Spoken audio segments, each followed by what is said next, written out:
राज्य शासनानं सुप्रीम कोर्टाच्या ऐतिहासिक निर्णयानुसार अनुसूचित जातींचं उपवर्गीकरण करण्याचा कायदेशीर निर्णय घेतलाय। मात्र बारामती नगरपालिकेत काल झालेल्या सर्वसाधारण सभेत या निर्णयाला विरोध करणारा ठराव मंजूर करण्यात आल्याचा आरोप मातंग समाजाचे नेते अॅडव्होकेट सोमनाथ पाटोळे यांनी केलाय।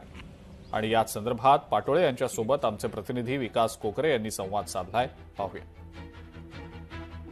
बारामती नगरपालिकेची मासिक सर्वसाधारण सभा पार पडली। या सर्वसाधारण सभेमध्ये एससी संदर्भात जे उपवर्गीकरणाचा मुद्दा आहे त्या मुद्द्यासंदर्भात एक ठराव झालाय आणि याच संदर्भात बोलण्यासाठी आपल्यासोबत अॅडव्होकेट सोमनाथ पाटोळे आहेत। त्यामध्ये या ठरावासंदर्भात नगरपालिकेचा काय संदर्भ येतो आणि नगरपालिकेला कुणी अधिकार दिलात?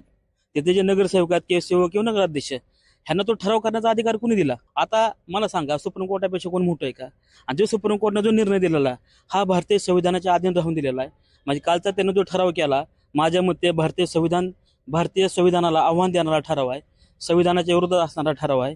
म्हणून या ठरावाचा आम्ही सर्वप्रथम निषेध करतो। नगरपालिकेला बंधनकारक असतात, नगरपालिकेला राज्य शासनाच्या अधीन राहून काम करावं लागतं।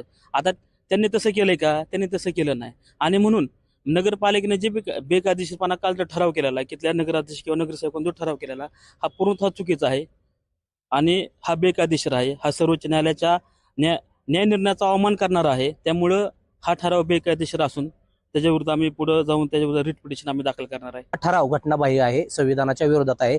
सर्वोच्च न्यायालयाने जो निर्णय दिलाय त्या निर्णयाच्या विरोधात हा ठराव करण्यात आल्याचा आरोप अॅडव्होकेट सोमनाथ पाटोळे यांनी केला। येणाऱ्या कालावधीत या संदर्भात नेमकी काय घडामोड होते हे पाहणं महत्त्वाचं ठरणार आहे। विकास कोकरे, लोकशाही मराठी, बारामती। लोकशाही मराठी ऐका, पहा, जागरूक रहा।